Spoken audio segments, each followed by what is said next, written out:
Well, thank you very much.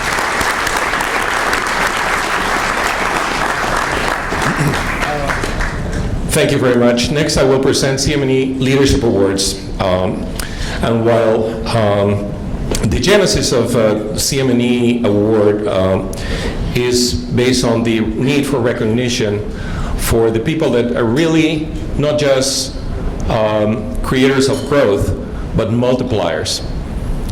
Any of our honorees today are people that not just grow by a small percentage, but they multiply by factors of 10, 20, 100. So there's really impressive people. And the first person to receive the 2013 Award for Leadership is an uncommon individual whose lifetime achievements and impeccable character we salute.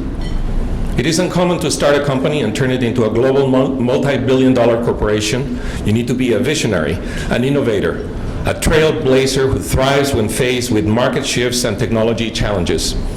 You need a passion for creating an environment focused on customer needs and doing always the right thing for your customers, employees, and shareholders. It is ultimately this unyielding ethical conduct that constitutes the foundation, not just for prosperous company or industry, but the best example for our children, who ultimately represent the true symbol of life. Jon Huntsman founded a company originally known for pioneering innovations in packaging and later for rapid integrated growth in petrochemicals. Huntsman Corporation's operating companies today manufacture chemical products used in a wide range of industries with more than 12,000 employees and multiple locations worldwide. Corporate ethics have been at the core of Jon Huntsman's career. He authored the book, Winners Never Cheat, Everyday Values We Learn as Children But May Have Forgotten. The second edition is entitled, Winners Never Cheat, Even in Difficult Times. People in Washington should be hearing about this, which was listed on the Wall Street Journal's bestsellers list. Widely recognized as one of America's foremost concerned citizens and philanthropists, Mr. Huntsman's lifetime humanitarian giving, including contributions to the homeless, the ill, the underprivileged, exceeds $1.4 billion. And has assisted thousands both domestically and internationally. The Chronicle of Philanthropy placed Mr. Huntsman second on their 2007 list of largest donors. The Huntsman Cancer Institute was founded by Mr. Huntsman and his wife Karen in 1995 to accelerate the work of curing cancer through human genetics. The Institute is now one of America's major cancer centers dedicated to finding a cure. The combined facility features leading-edge research laboratories with state-of-the-art hospital treating cancer patients. Jon and Karen Huntsman are parents of 9 children, as Jon said, 56 grandchildren and 7 great-grandchildren. Mr. Huntsman has served in senior leadership positions in the Church of Jesus Christ of the Latter-day Saints for the past 50 years. Mr. Huntsman earned his undergraduate degree at the Wharton School of Business at the University of Pennsylvania, and subsequently earned an MBA from the University of Southern California. He served under President Richard Nixon as a special assistant to the President and as White House Staff Secretary. The numerous awards Mr. Huntsman has received include the Chemical Heritage Foundation Othmer Award for Outstanding Inventions, the Freedom Foundation Great Humanitarian Award, American Cancer Society Medal of Honor, and the Wall Street Journal Innovator of the Year Award. And in 2000, he was named one of the 10 most influential Utahns of the 20th century. Ladies and gentlemen, please help me give a warm welcome to the recipient of the 2013 CM&E ACS Leadership Awards for an exemplary lifetime of achievement, the founder and executive chairman of Huntsman Corporation and co-founder of Huntsman Lion Capital, Mr. Jon Huntsman.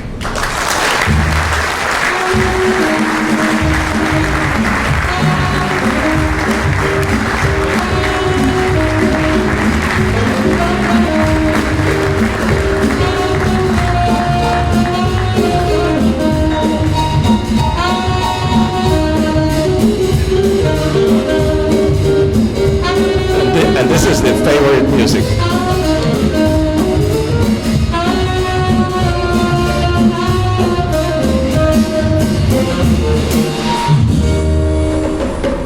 For God's sake. Thank you.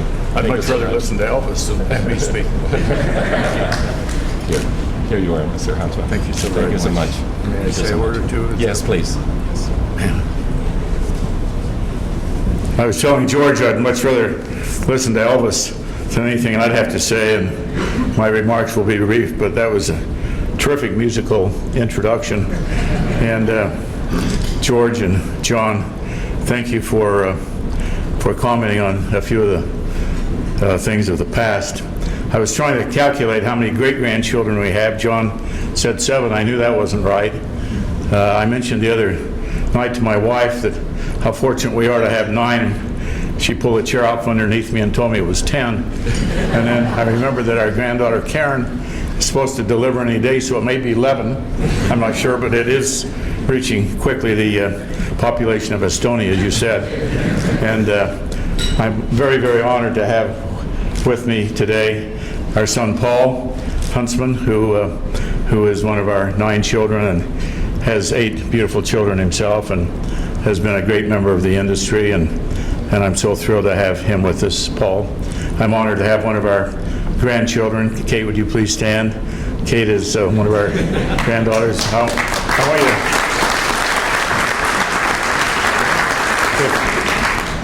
If I get very boring to look at, just look at Kate. And I assure you that you won't get tired, nor will your eyes shut. But we're very grateful, and we thank CM&E. They're a great organization. They've been operating a long time. They do so much good in the world, and they've done such a tremendous work over the years in the chemical industry. And it's been such a privilege to be a small part of them over the years. I hope we have a more significant role in the future, and we will. George, it's just an honor to be with you, and we certainly thank you. And Anna, thank you for your kindness to me when I came in. Fernando, I hope you'll take our good wishes back to Marcelo and our friends in Brazil, and thank them very much. We're very, very grateful. It's an honor to be on the same program with Pete and David DeLue. We go back a long time in our business association, and they're just terrific individuals. Our business, a new business we started, Huntsman Line Private Equity. Unfortunately, or maybe fortunately for them, I won't be an officer or director because I don't want it to conflict with my role as executive chairman at Huntsman Corporation, but I am going to be their largest investor. So I want you to know that I have great confidence in them, and I know that this industry is one where we will keep investing over the years. Just briefly, a couple of words, because I would not want to sit down without expressing my sincere feelings and gratitude for so many of you in this room and others who have helped us along the way. I see Patrick Ramsey and a large number of bankers from B of A, Merrill Lynch, and other bankers from other institutions who have worked closely with us for many, many years. I thank you very much for being here and for taking this time today and for working as a team with us over many, many years. And I think of our suppliers and our customers and our competitors. It's seldom that we have a competitor that we don't eventually become a partner with in some way or another. It's unusual. We're an industry where, in today's world, where there's no trust, very little. Everything's dealt with lawyers and contracts, and we have as many lawyers today as we do engineers in most companies, unfortunately. But in the chemical industry, we're still an industry where we trust one another, and we ship billions of dollars of product every day around the world on a phone call and a handshake. And that's not done in any other industry. It's because we trust our suppliers and our customers and our associates. And I hope this trust always continues. It's been a hallmark of the chemical industry that no other industry has yet duplicated or replicated, because we understand and have a great sense of love and affection one for another. Just as I conclude some thoughts, I'd want to just say this. My father was a rural school teacher in Idaho, and we were from a very poor family, and my father, we had a small farm, and he taught in a little school with 4 school teachers, and I never knew if I'd get out of the state of Idaho or not. And And as life went along and people were gracious to us, and I started out selling eggs, and that became very boring after a while.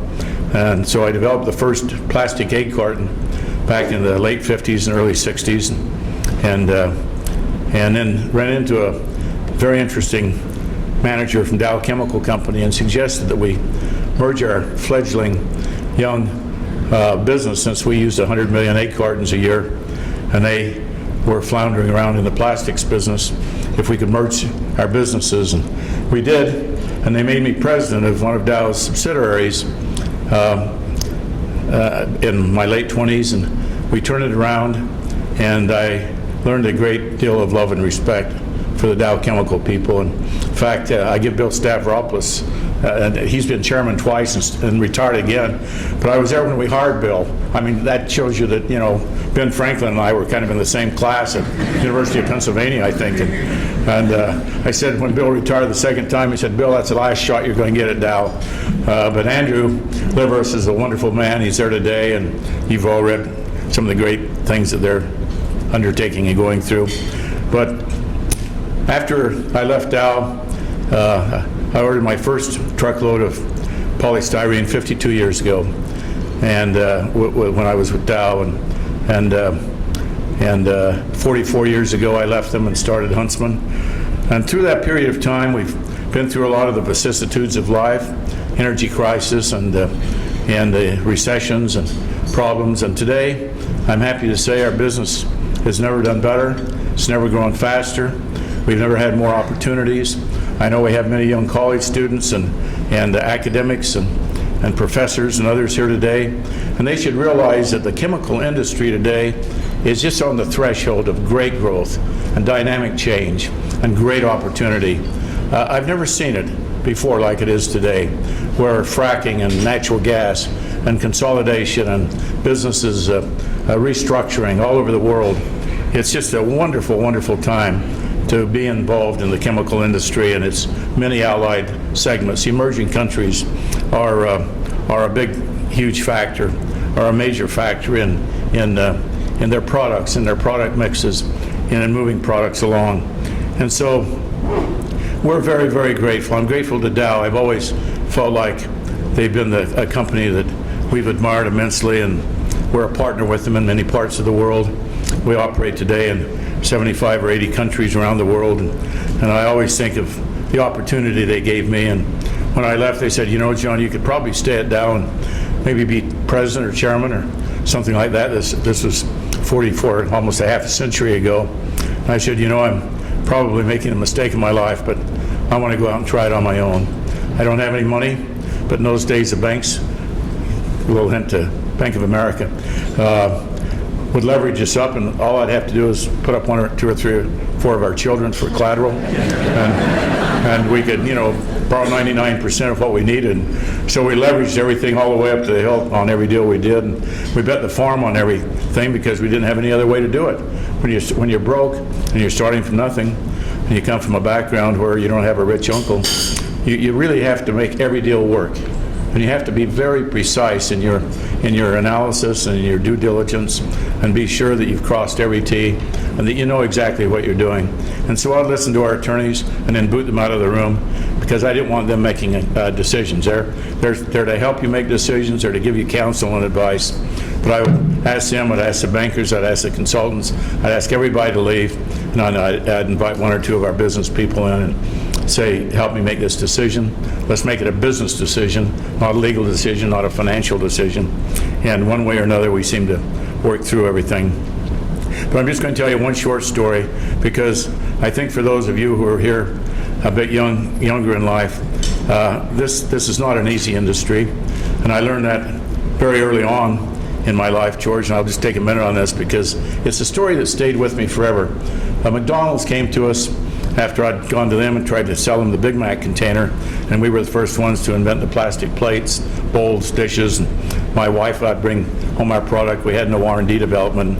She'd put them through the rinse cycle of our dishwasher, and if they'd crack, we'd put more polybutadiene or some other product in them to give them more of a rubberized, flexible context. And then I'd take them back to our wooden molds and our factories and tell our people to get cranking. And our R&D budget was zero because Karen did it in the kitchen. And eventually McDonald's, when we took them the Big Mac container, they turned me down, so I went to Burger King and got Burger King to put their worst selling sandwich in it, and it started to really sell well. And so McDonald's came and asked if we would get involved, and we did, and sold hundreds of millions, if not billions, of their product, and invented the Big Mac container among many other products in our early years. But one time they called me into their offices in Oak Brook, Illinois, and this is the point I want to make, because as business leaders and as business people, we have to be ethical above all else. I mean, we cannot run a business unless our ethics not only are in practice, but are in thought. And they surrounded me, and I'll never forget this. There were 10 of them there, and I was just by myself. And they said, you know, John, you're selling this Big Mac, you're selling this container now to Burger King and Burger Chef, all of our competitors, and we want you to sell it only to us, because it's a terrific breakthrough. We're selling it through Asia and Europe, and you've been over there when we opened up our places. We're wondering if you wouldn't mind just dropping all those other customers and letting us have an exclusive. And I said, well, you're a terrific customer. You're 35% of our business. Without you, I'd probably go out of business. But I'd like to make a phone call if you don't mind. And he said, oh, not at all. Here's a phone. And so I dialed area code 212-456-1414. I just left the White House here before, and Dick Kleindus was the Attorney General of the United States. And the phone rang, and I said, I'd like Attorney General Dick Kleindus' office, please. And these guys around the table stopped talking and looked up, and they said, who are you calling? I said, I'm just calling the Attorney General. I want to be sure what you're asking me to do is ethical. Well, 8 of the 10 guys disappeared within 5 seconds. I never saw them again. 2 fellows were left, and they said, John, you don't understand. We called you into this meeting to give you more of our business around the world. You've totally misunderstood this meeting. And I said to the operator on the other line, I said, this is John Huntsman calling. Tell Dick I'll get back to him a little later. I think we've had a little misunderstanding here with these McDonald's folks. And I hung up the phone, and I said, you know, I could have sworn you asked me to quit selling your competitors so you'd have an exclusive on this product.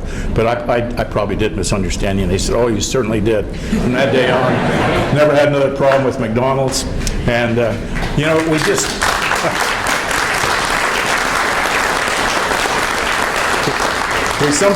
We sometimes have to stand up, even though it may mean losing our business. And I know that's a serious thing to say, but we have to stand up for what's right. And I knew the minute they asked me to do that, it was dishonest, it was illegal, it was unethical, and it was immoral.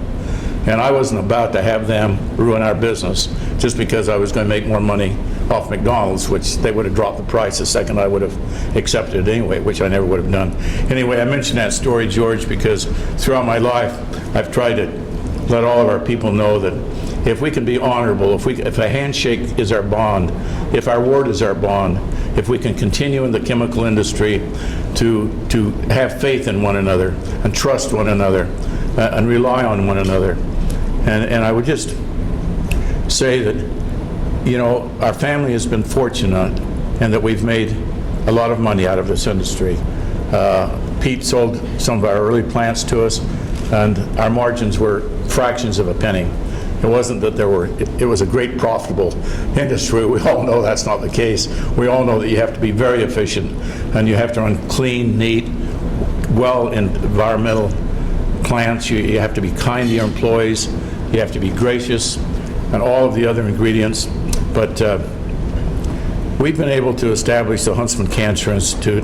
It's now the largest genetic cancer center in the world, with over 18 million names of people where we can connect their genealogy together and let them know whether they have a predisposed gene for cancer, whether that be women's cancer of various kinds or various men's cancers.